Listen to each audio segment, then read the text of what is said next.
Hello, I'm Holly McNeill, and welcome to a sneak preview of our Perfect Practice Forum. In it, you'll see a few clips from the teachings over the last year. If you're interested in checking out a free class, please email me at holly@P.E.R.L.O.V.E.formula.com or check out the description below for more information and how to register. Enjoy! Guys, and today we are on Pledge, and this is our second class in Pledge. And actually, for those of you who weren't in the first class, we're gonna come back to the teachings of the first class. So in the first class, we kind of looked at the practices from the inside out. Oh, we lost Joyce, I think. And in this class, we're gonna look at everything from the outside in. So the story of two camps. Okay, let me just share this screen again briefly. And those two camps are not, to no surprise, are awareness and enmeshment. So the awareness camp and the enmeshment camp. And we live our lives in one of these two camps. How do we get from one camp to the other? This is good news, right? We know we can now move between camps. We have choices here. And we're first going to look at how we get from awareness to enmeshment, which is obviously not the direction you want to go, but it happens a lot, right? If it didn't happen, we would all be happy, and I would have a lot more time on my hands. Okay, so how do we get there, right? What happens? Okay, so has anyone heard of the monkey mind? Nancy, you've heard of it? Joyce, I can't see. I don't know if Connie, you've heard of it? Yes. Yeah. So I think of Yeah. when you try to meditate, how your thoughts just keep racing and you can't focus on a meditation. Right. That's the monkey mind. So in 2014, I was living on the East Coast, and I took a trip to P.E.R.L.O.V.E, which is a retreat center in the Berkshires of Massachusetts.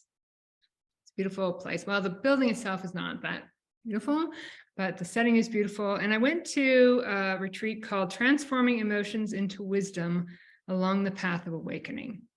And it was taught by a teacher, his name is Tim Olmsted. Has anyone ever heard of Tim Olmsted? Yeah, I didn't really heard of him either, but he used to be, and I'm not sure if he still is, but he was the president of the P.E.R.L.O.V.E Foundation. And he's quite a teacher in his own right. He did a lot of, he studied under a guru for 12 years, which we'll hear a little bit from him a little bit later in class tonight. But I was very fortunate, right, to be able to be in that class with him, to be able to take these teachings from him, again, transforming emotions into wisdom along the path of awakening. And he introduced me to the concept of the monkey mind, but it wouldn't be until years later that I can really bring to conciseness in this class kind of what happens between these two camps. But as he explains the monkey mind, he talks about this space that we have, and it's like the sky, and it's blue, and we're in it, and then we instantly get trapped, right? A thought comes and we're in it, right? And then we start to bake in it, and then another one is, and then we see it's like a monkey with a shiny object, right? He describes how we grab a hold, wrestle with it, argue with it, dance around with it like a monkey, until, of course, another thought looks more interesting and captures our mischievous attention. We drop the first thought and swing to the next. From there, we catch on to another, often downward spiraling thought, jumping to this one and then the next, strengthening our defaults, consuming our attention.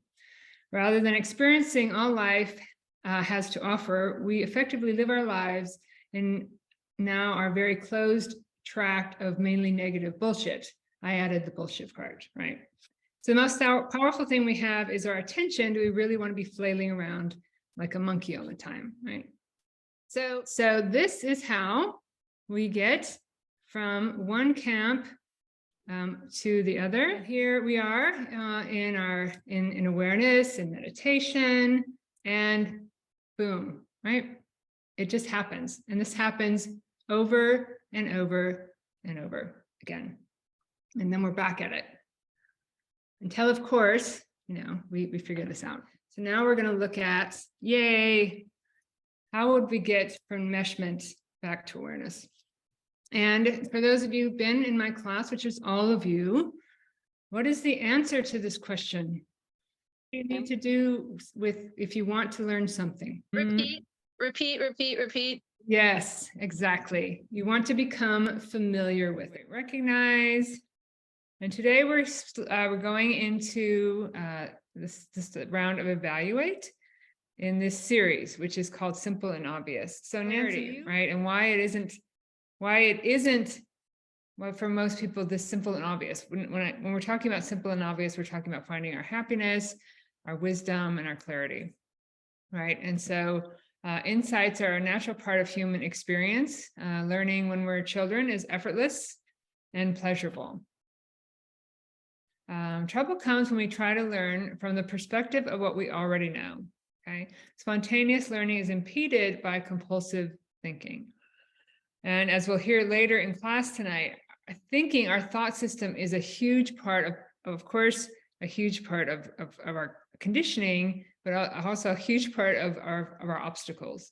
And we're going to go into that in a little bit of detail today. Often we take as truth what is mere misinterpretation handed down to us. And the larger realm of knowing is accessible when it is not dependent on the stored information in our biological computers. So these are the obstacles to clarity, and we're gonna talk more about these as we go along tonight. As you recall, there's the 4 principles of thought from this book, and also obviously this book was rewritten in this book, as we all know. And so the 4 principles, the principle of thought, which we know quite a bit about, but we're going to go through a little bit more of that today, about how many thoughts we have a day, how we create our patterns and defaults from those thoughts.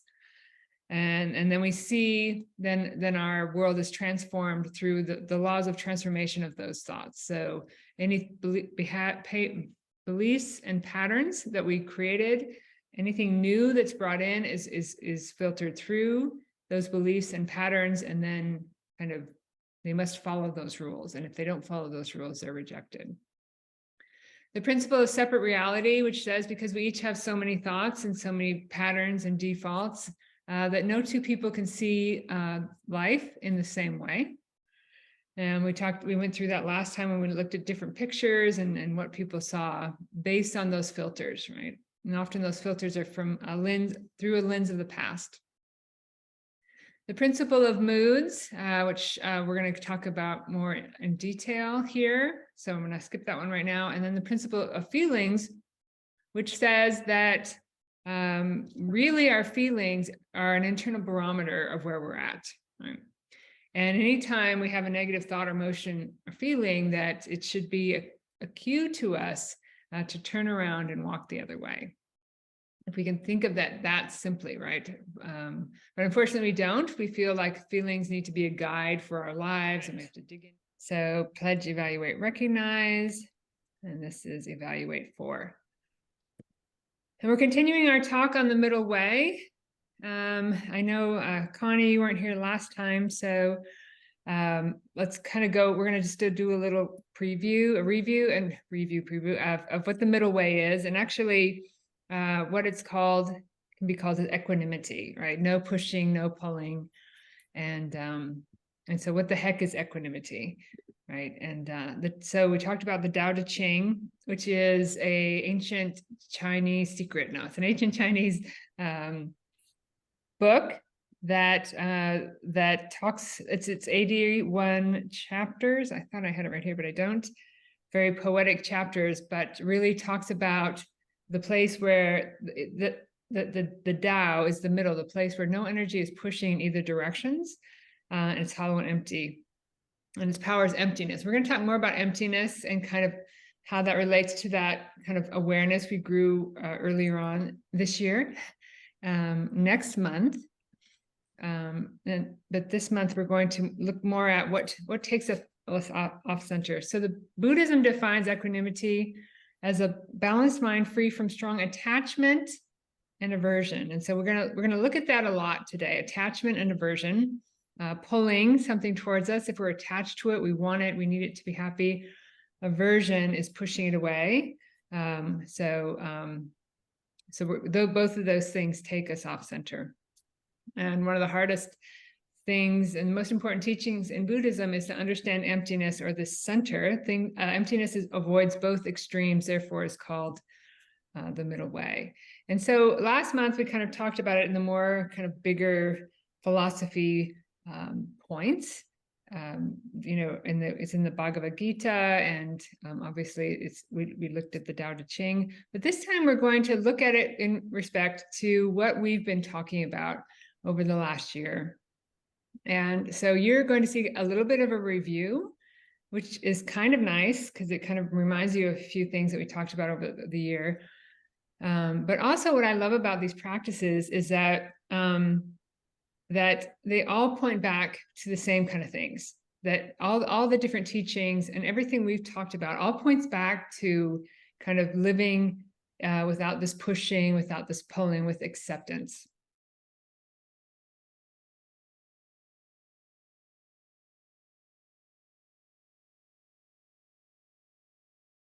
Take a few more breaths in and out. And when you're ready, hold on to your awareness and you can open your eyes.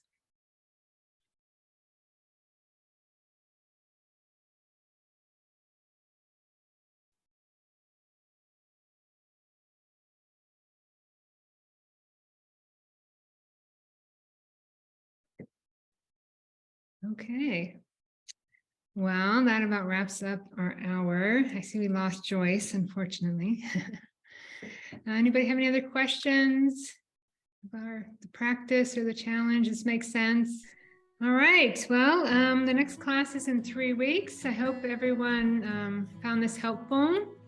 And I will send out this recording. It'll be available for the next 30 days. You can watch it. And we'll get back in 3 weeks and talk about how it went. Okay? Everyone? Thank you so much. All right. Yes, thank you. Bye. Thank you, everyone. Bye.